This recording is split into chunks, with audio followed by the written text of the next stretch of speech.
नमस्कार विद्यार्थी मित्रांनो, आपण विज्ञान आणि तंत्रज्ञान भाग 1 मधील पाठ क्रमांक 1 गुरुत्वाकर्षण या पाठातील पार्ट 4 आज आपण अभ्यासणार आहोत.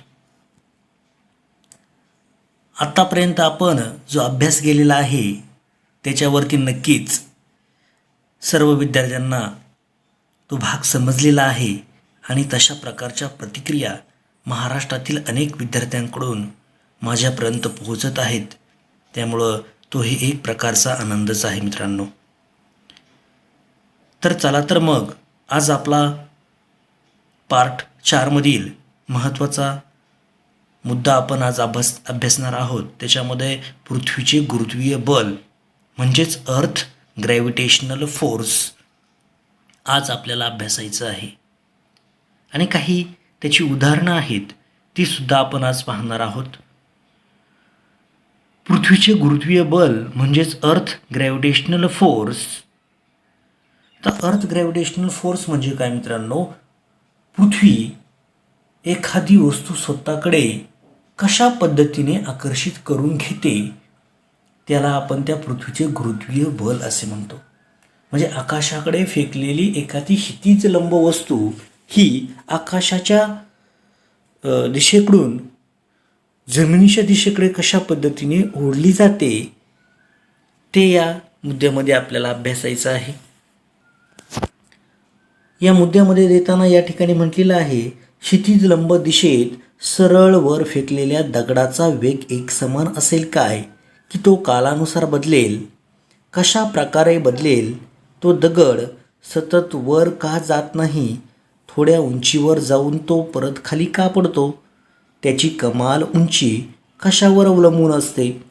यासारखे अनेक प्रश्न या ठिकाणी तुम्हाला विचारलेले आहेत. मग मला सांगा मित्रांनो, जर आपण दगड आकाशाच्या दिशेने जर फेकला तर त्या दगडाचा जो वेग आहे हा बलावरती अवलंबून असतो.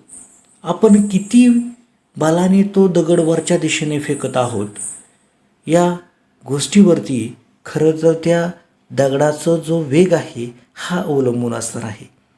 जेवढं आपण बल वापरू मित्रांनो तेवढाच दगड आकाशाच्या दिशेने जाणार आहे. परंतु ज्या वेळेसला तो दगड आकाशाच्या दिशेने वरती जातो त्याच वेळेसला त्याच्यावरती गुरुत्वीय बल कार्य करत असते. तेच आपल्याला या पुढच्या मुद्द्यांमध्ये अभ्यासायचं आहे. त्यांनी सांगितलेलं आहे, पहा, पृथ्वी तिच्या जवळील सर्व वस्तूंना गुरुत्वीय बलाने स्वतःकडे आकर्षित करते. कोणतं बल वापरते मित्रांनो? तर गुरुत्वीय बल वापरते. म्हणजेच अर्थ ग्रॅव्हिटेशनल फोर्स त्या ठिकाणी वापरले जाते. पृथ्वीचे वस्तुमान केंद्र तिच्या केंद्रबिंदूत असते. म्हणून कोणत्याही वस्तूवरील पृथ्वीचे गुरुत्वीय बल हे पृथ्वीच्या केंद्राच्या दिशेने असते. म्हणूनच या बलामुळे वस्तू क्षितिज लंब दिशेत सरळ खाली पडते. म्हणजे कोणतीही वस्तू जर आपण वरच्या दिशेने जर टाकली तर काही कालावधीनंतर ती वस्तू जमिनीवरती पडते.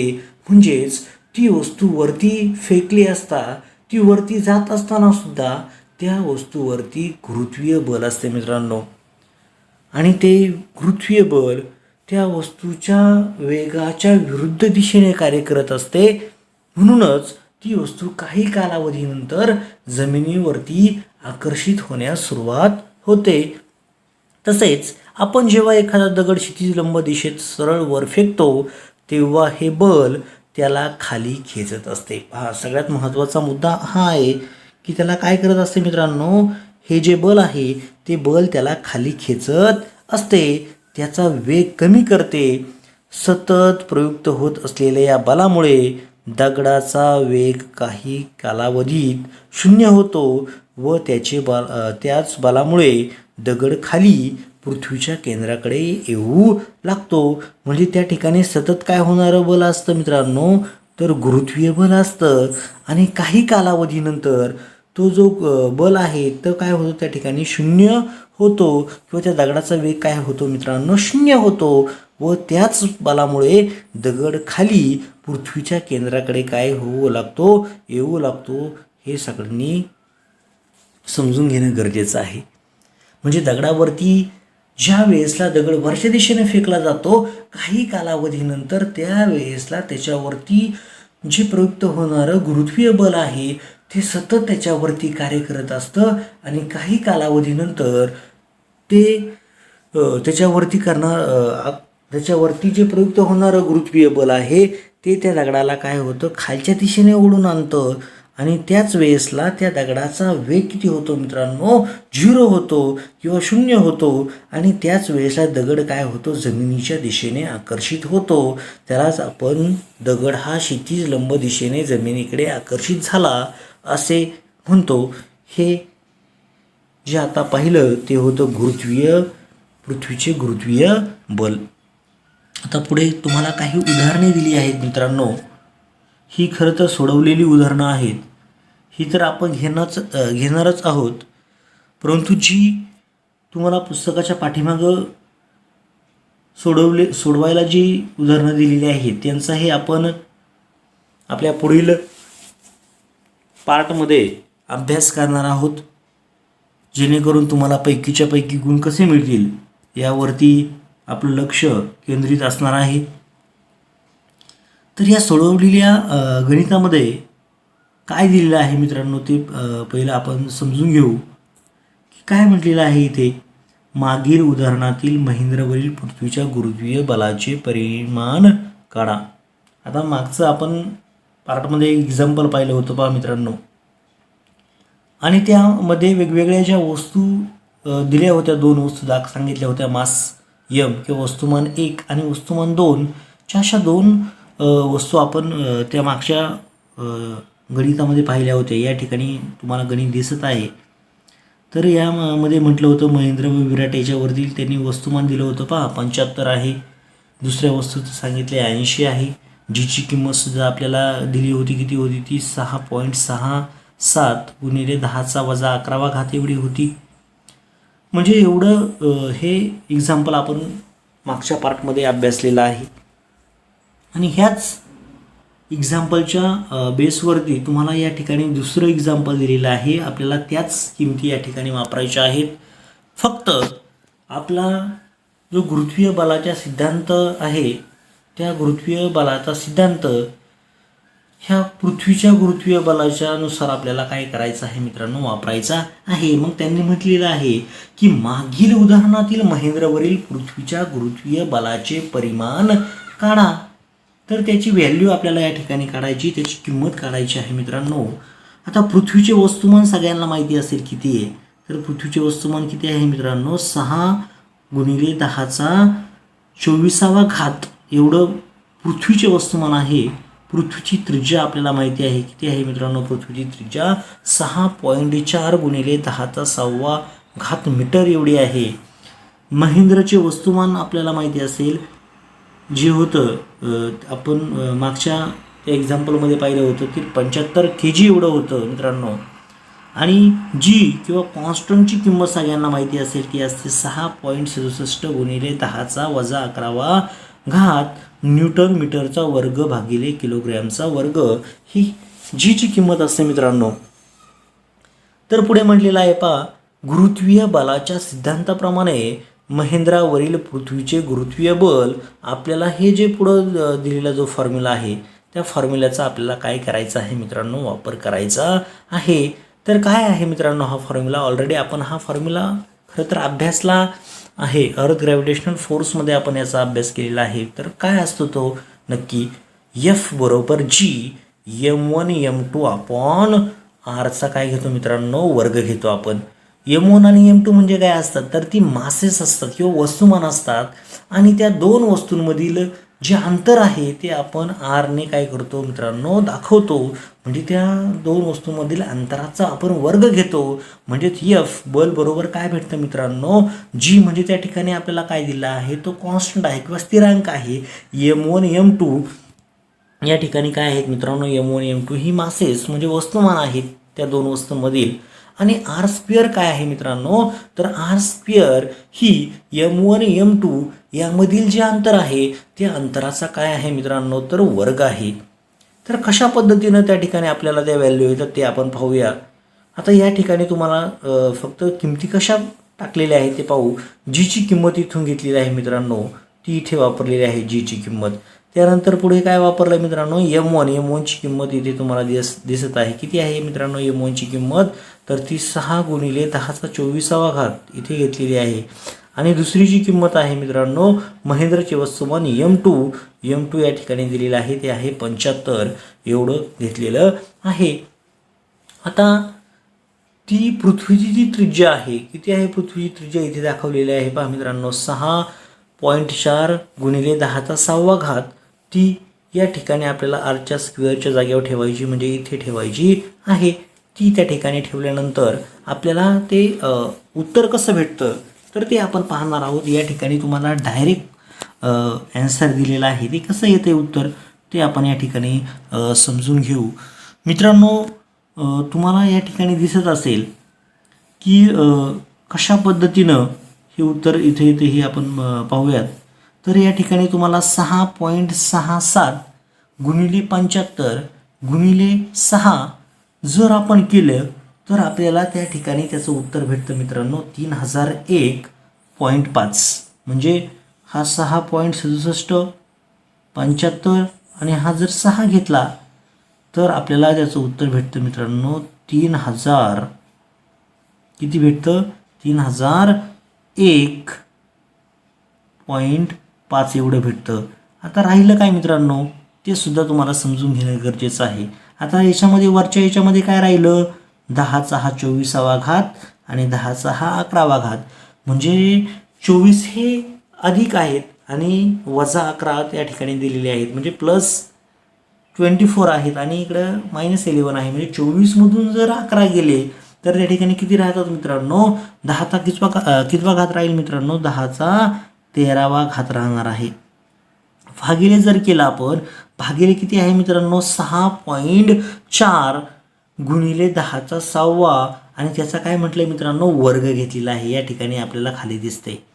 मग आता याचा वर्ग करताना कसा करतो तर 6.4ला आपल्याला 2 वेळा म्हणजे 6.4 गुणिले 6.4 करायचे आहेत.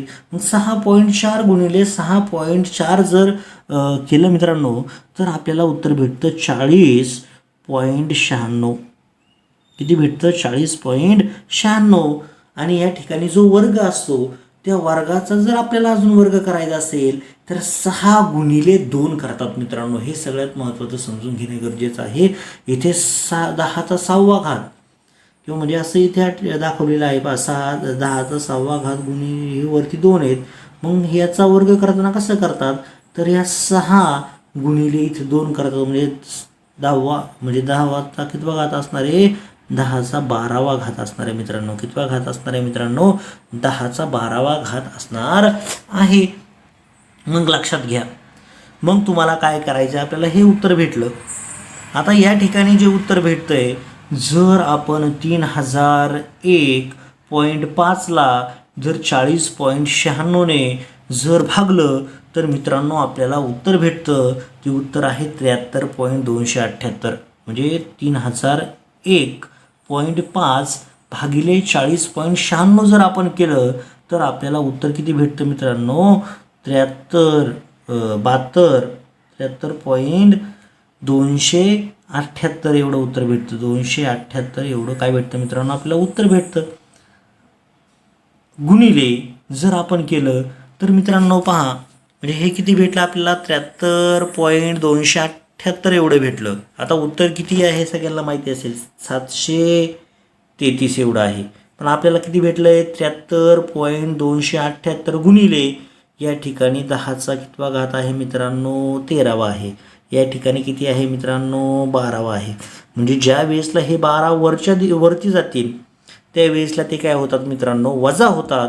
म्हणजे +13मधून -12 जर गेले तर 10चा कितवा घात राहतो मित्रांनो पहिला घात राहतो. आणि हा 10चा पहिला घात म्हणजे 10चा पहिला घात म्हणजे किती असतो 10 असतात. म्हणजे 10ने जर आपण ह्या संख्येला जर गुणलं तर आपल्याला त्या ठिकाणी उत्तर किती भेटेल मित्रांनो, फक्त एक पॉईंट, हा जो पॉईंट आहे इथला तो पॉईंट आपल्याला फक्त इथे न्यावा लागणार आहे पुढच्या बाजूला. म्हणजे किती भेटणार मित्रांनो 732 732.78 हे एवढं आपल्याला आन्सर भेटेल.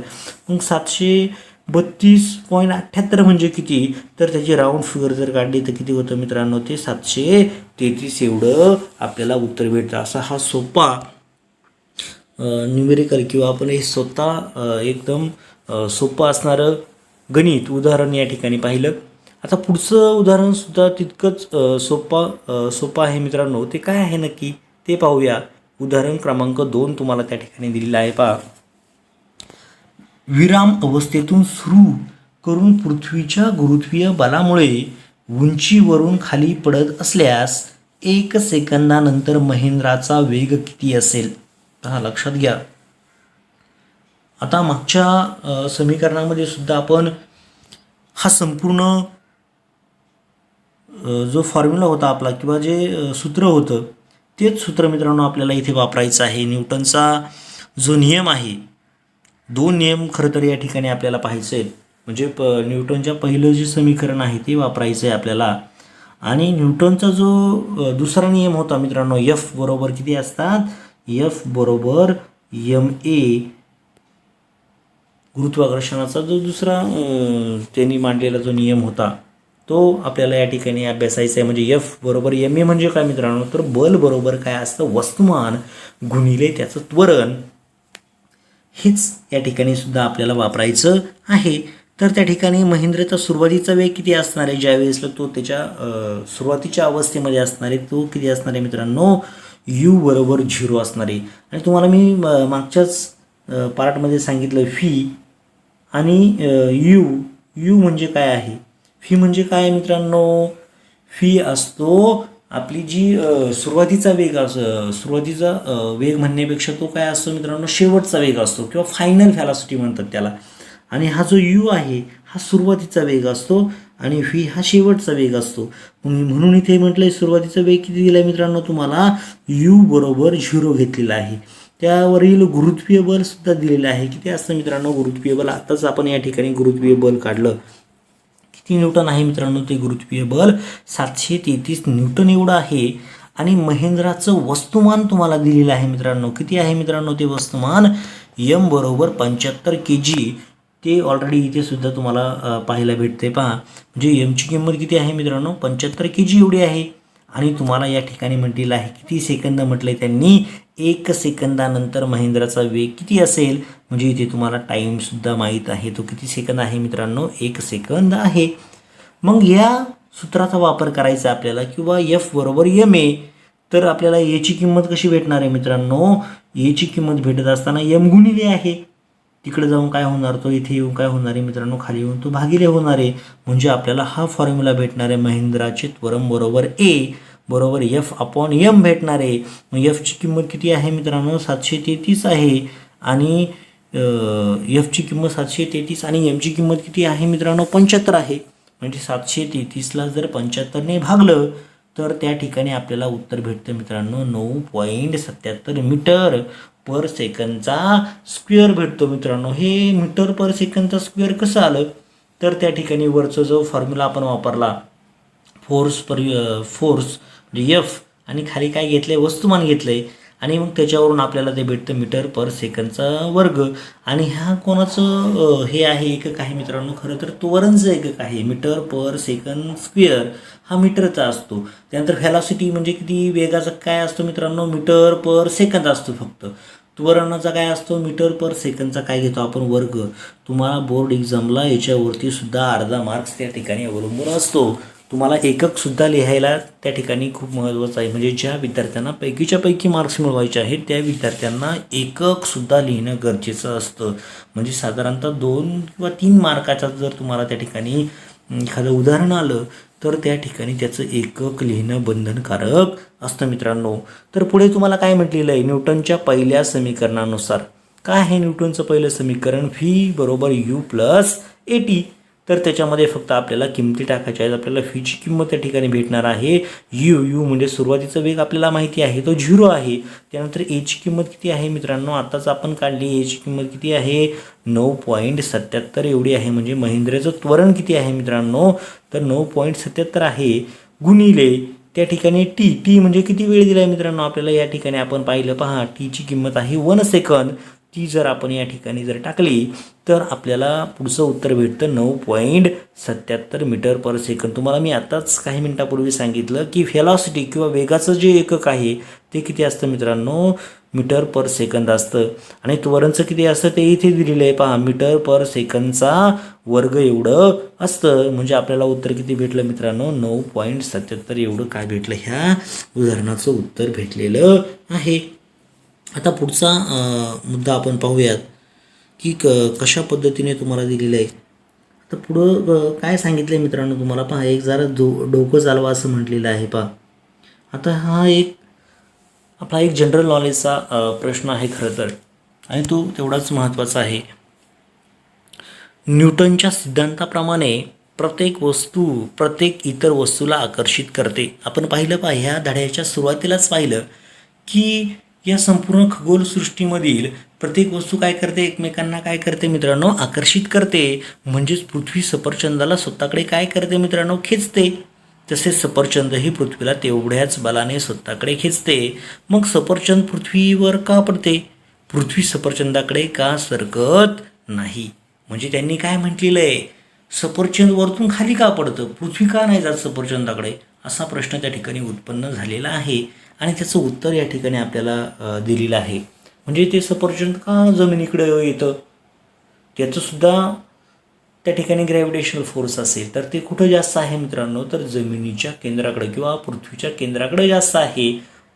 म्हणून पृथ्वीवरील प्रत्येक वस्तू ही पृथ्वीच्या केंद्राकडे आकर्षित होते. म्हणजे या ठिकाणी त्यांनी म्हटलेलं आहे, पृथ्वीचे गुरुत्वीय बल चंद्रावरही प्रयुक्त होत असल्यामुळे चंद्र पृथ्वीभोवती परिक्रमा करतो. पृथ्वीभोवती परिक्रमा करणाऱ्या कृत्रिम उपग्रहांच्या बाबतीत हेच घडत असते. चंद्र व कृत्रिम उपग्रह पृथ्वीभोवती फिरतात, त्यांना पृथ्वी स्वतःकडे आकर्षित करते, परंतु सफरचंदाप्रमाणे ते पृथ्वीवर पडत नाहीत. असे का होते, त्याचं कारणसुद्धा तितकंच महत्त्वाचं आहे मित्रांनो. चंद्र व कृत्रिम उपग्रहांच्या त्यांच्या कक्षेतील वेगामुळे असे होते. हा वेग नसता तर ते पृथ्वीवर पडले असते. म्हणजेच कृत्रिम जे उपग्रह आहेत किंवा चंद्र आहे यांना स्वतःचा एक प्रकारचा वेग आहे. म्हणजे तुम्हाला साधं एक्झाम्पल द्यायचं म्हटलं तर सगळ्याला विमान माहिती असेल. विमानामध्ये जर आपण इंधन भरलं तर ते नक्कीच जमिनीच्या विरुद्ध दिशेने आकाशामध्ये काय घेतं मित्रांनो, झेप घेतं. म्हणजे याचा अर्थ काय होतो, त्याचा जो वेग आहे त्या वेगाच्या आधारावरती ते आकाशामध्ये झेप घेतं.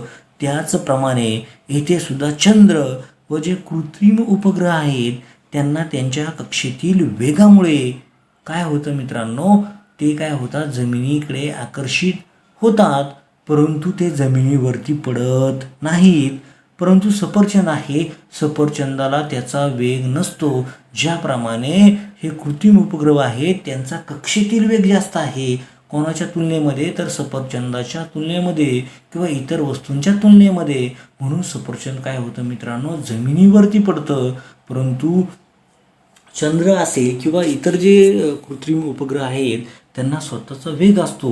म्हणून ते काय होतात मित्रांनो, पृथ्वीच्या अवतीभोवती काय होतात मित्रांनो, फिरत असतात.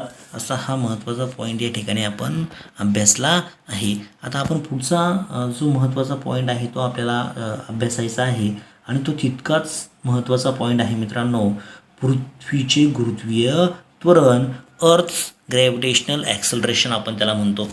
पृथ्वीचे गुरुत्वीय त्वरण म्हणजे काय, तर अर्थ्स ग्रॅव्हिटेशनल ॲक्सलरेशन. ॲक्सलरेशन म्हणजे त्वरण मित्रांनो. पहा, पृथ्वी तिच्या जवळील सर्व वस्तूंवर गुरुत्वीय बल प्रयुक्त करते.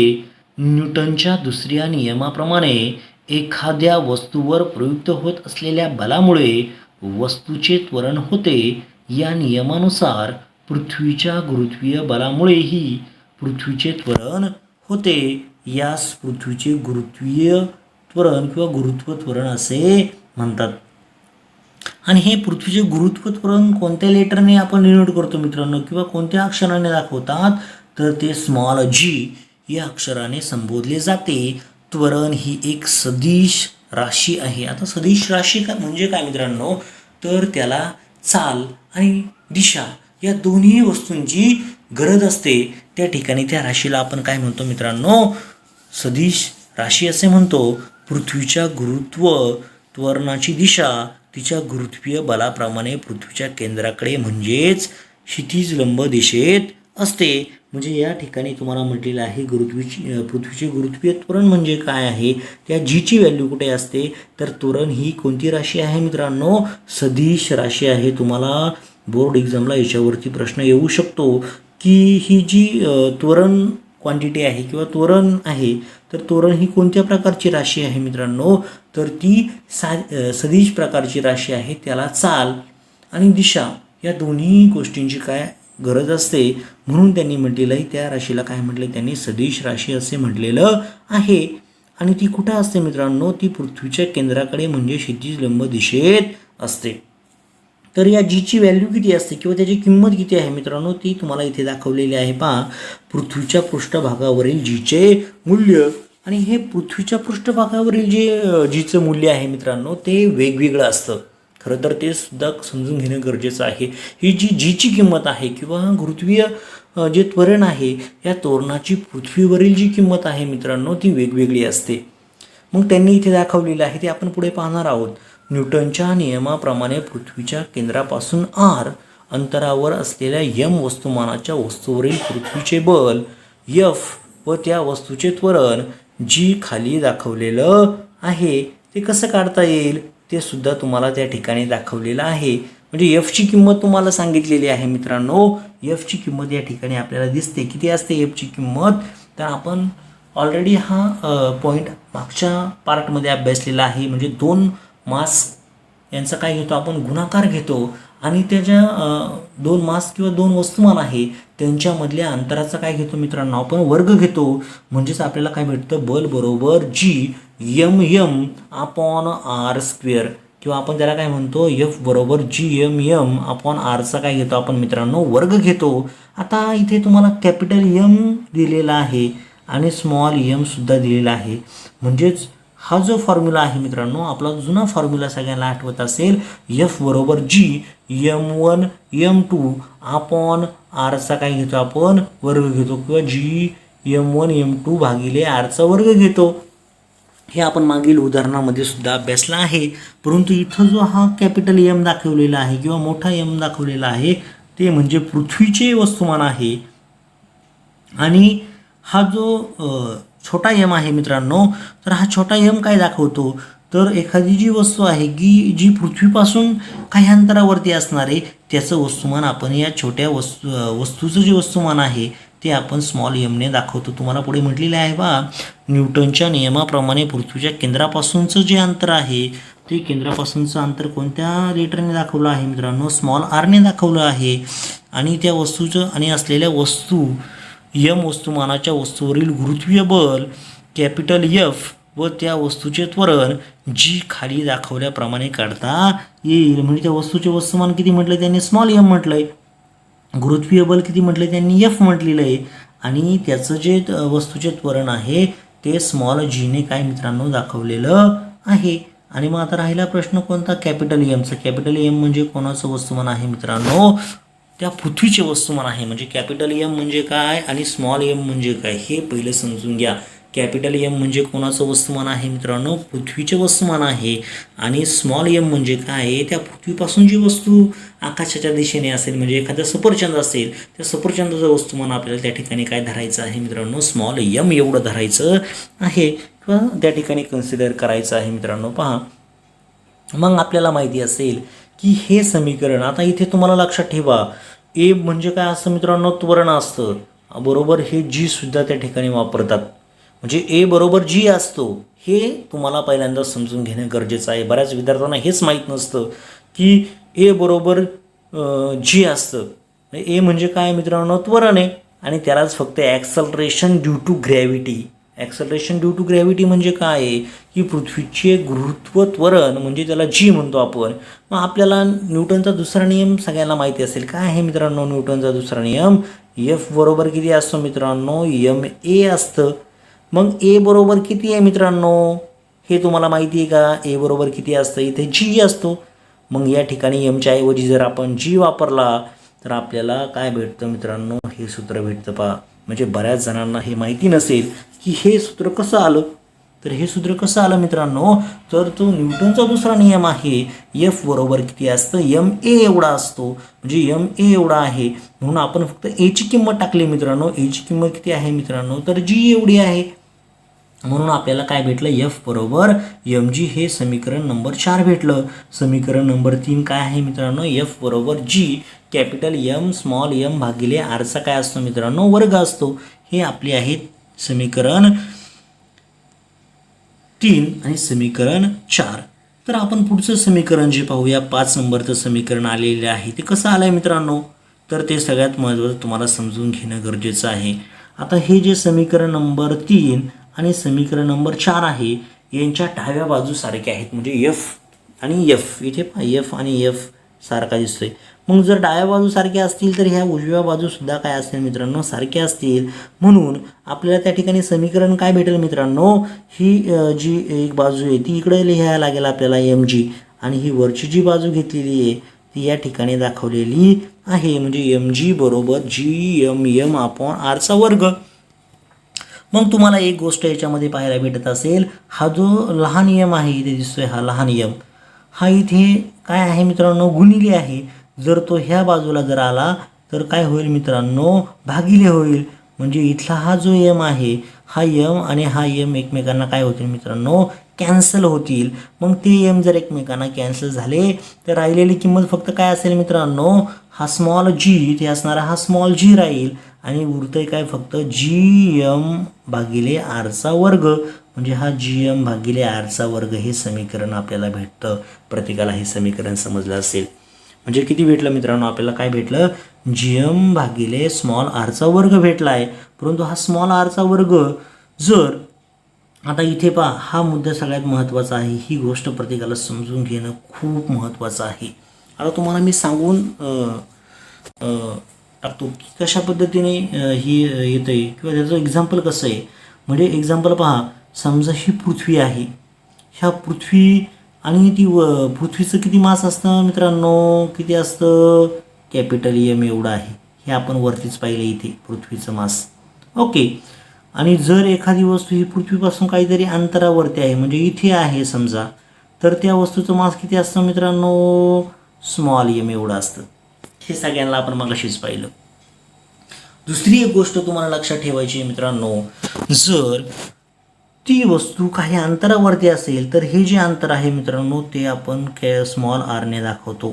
म्हणजे ही जी वस्तू आहे ह्या वस्तूचं अंतर कोणत्या लेटरने दाखवतात मित्रांनो, स्मॉल आरने दाखवतात.